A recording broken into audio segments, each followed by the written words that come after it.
Bonjour à toutes et à tous et bienvenue dans cette nouvelle séance de Good Morning Market. Nous sommes le vendredi 12 avril, dernière séance de la semaine. Et pour bien finir cette semaine, nous prendrons connaissance des résultats de Wells Fargo et JP Morgan, donc des banques tout à fait significatives aux États-Unis et même d'ailleurs à l'échelle mondiale. Alors ce qui intéressera particulièrement les opérateurs dans ces résultats du premier trimestre, ce seront surtout les résultats de la branche, des branches investissement et aussi les perspectives pour cette année 2019 et 2020.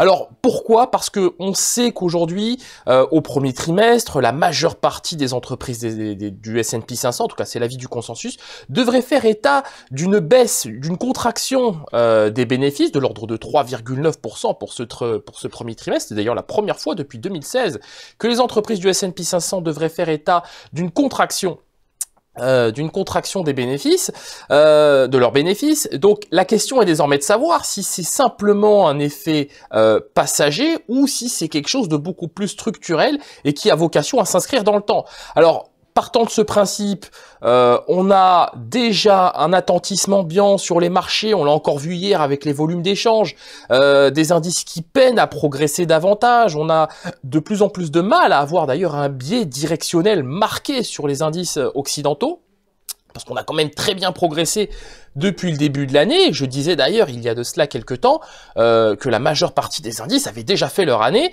Et la question est de savoir comment vont-ils faire, quelle est la marge de manœuvre pour progresser davantage. C'est pour cette raison que chez XTB, on a opté pour un biais pas prudent, mais relativement baissier, neutre baissier, dans le sens où on s'attend à ce que les indices se mettent à consolider dans les prochains mois, d'autant que la période estivale approche à grands pas. L'autre point qui intéresse aussi les opérateurs, ce sont la révision à la baisse des perspectives de croissance à l'échelle mondiale, notamment du FMI ou encore de l'OCDE, qui nous ont dit clairement que les récents événements associés à cette guerre commerciale, à ce Brexit, et aux autres points ponctuels, comme le Venezuela, comme le ralentissement au Venezuela, avait provoqué un ralentissement de la croissance, d'une part dans les pays émergents et d'autre part dans les pays évidemment développés. Donc l'ensemble de ces éléments font qu'aujourd'hui il y a de plus en plus, comme je le disais à l'instant, d'attentisme sur les marchés. Et donc forcément, on va le voir dans un instant, ça commence à se traduire dans les cours, ça commence à se matérialiser.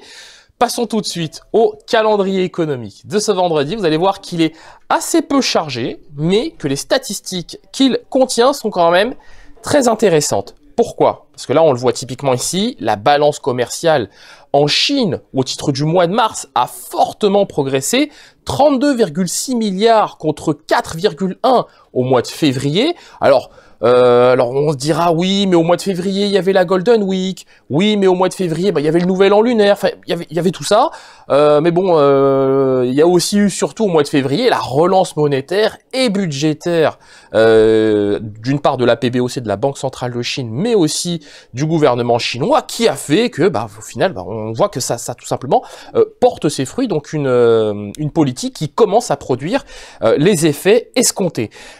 Néanmoins, nous constatons que les importations, elles, se sont quand même fortement contractées de l'ordre de 7,6% en rythme annualisé au mois de mars. Du côté des États-Unis, alors on s'intéressera d'ailleurs avant ça à la production industrielle en zone euro, aux ventes au détail, au titre du mois de février. Du côté des États-Unis, on aura une petite salve de publications associées au prix à l'importation et au prix à l'export aux États-Unis. Donc ensemble de statistiques attendues ce jour à 14h30. On s'intéressera par ailleurs à un indice assez important, à savoir l'indice de confiance du consommateur américain au titre du mois d'avril, selon Reuters, selon tel que calculé par Reuters et l'Université du Michigan. L'euro-dollar. Voilà, l'euro-dollar qui, on ne change toujours pas de fusil d'épaule, et ce malgré la correction à laquelle on a assisté hier. Alors là, le propos va être un peu facile, mais bon, si vous reprenez les derniers Good Morning Market, vous verrez que ça fait déjà un petit bout de temps, ça fait déjà un petit moment, dont nous parlons du niveau des 1,13 dollars pour 1 euro. Bon, on n'est plus qu'à 10 pips de ce niveau de prix. Les moyennes mobiles, 7 périodes et 21 périodes courbe jaune, 7 périodes courbe bleue, ne devraient pas tarder à se croiser à la hausse. Donc forcément, objectif 1,13 $ pour 1 euro. Et en cas de rupture de ce niveau, pourquoi pas un retour sur le niveau des 1,1327. On pourrait très bien faire ce niveau de prix aujourd'hui, hein, typiquement en cas de très bonnes statistiques en provenance de la zone euro. Voilà, donc on n'a pas de mal à dire ça et à estimer une appréciation de l'euro face au dollar américain. Du côté du DAX 30. Alors là, le propos est un peu plus difficile, hein, parce que sur le plan technique, bon, je le disais en introduction, on a de plus en plus de mal à justifier cette hausse, à justifier une progression des indices. Bon, on a quand même pas mal de petits catalyseurs baissiers, comme les derniers rapports de l'OCDE ou encore du FMI. On a aussi, bon, alors bien qu'il y ait quand même une amélioration, hein, on peut pas non plus le nier, hein, notamment du côté du Brexit ou encore du côté de ces discussions sino-américaines sur le plan commercial, enfin pas que commercial, mais c'est aussi ce qui fait que les indices ont bien progressé.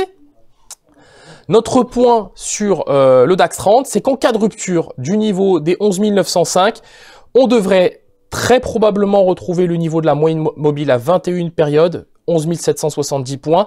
Ce qui est intéressant, c'est que les prix restent portés par cette moyenne mobile et que tant qu'on est au-dessus, il n'y a vraiment pas péril en la demeure et lieu de s'inquiéter. En revanche, dans le cas contraire, là, ça pourrait être, enfin ça sera même d'ailleurs très probablement un autre son de cloche en direction des 11 770 points.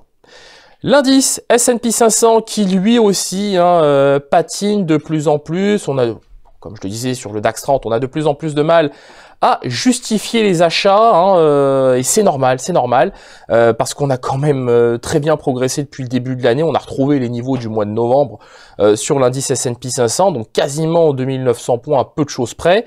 Alors, ce qu'on peut dire quand même aujourd'hui, c'est qu'en cas de bonne publication de la part de Wells Fargo et JP Morgan, on pourrait très bien retrouver le niveau des 2900 points sur l'indice S&P 500. Dans le cas contraire, pourquoi pas un retour sur le niveau des 2885 à 2880 points. Le pétrole et le contrat WTI, nous anticipions hier un retour sur le niveau des 63,50. C'est chose faite. Alors, on n'a pas clôturé sur ce niveau de prix. On s'est servi de ce support, d'ailleurs, pour retrouver des couleurs. Donc, on a bien fait le niveau des 63,50. Chez XTB, nous restons baissiers sur le contrat WTI. Pourquoi? Parce que on estime que l'essentiel des bonnes informations sont déjà dans les cours, qu'aujourd'hui sur le WTI on a une volatilité qui est très basse et qu'à partir du moment où on a une volatilité très basse, eh bien la volatilité ne peut que progresser. C'est pour cette raison, et je le disais hier, qu'on a un biais vendeur sur ce contrat WTI en direction des 63,50 et peut-être même 62,90, mais c'est un niveau qu'on devrait avoir un peu plus de mal à faire à court terme.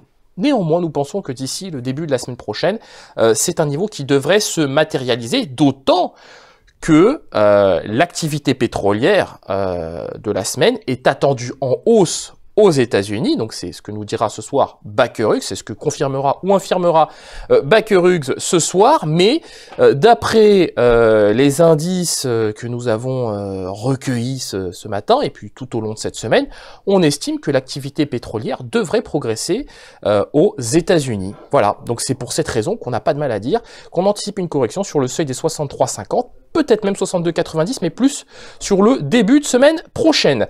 Terminons cette analyse avec le Bitcoin, et Bitcoin qui donne un petit signal baissier.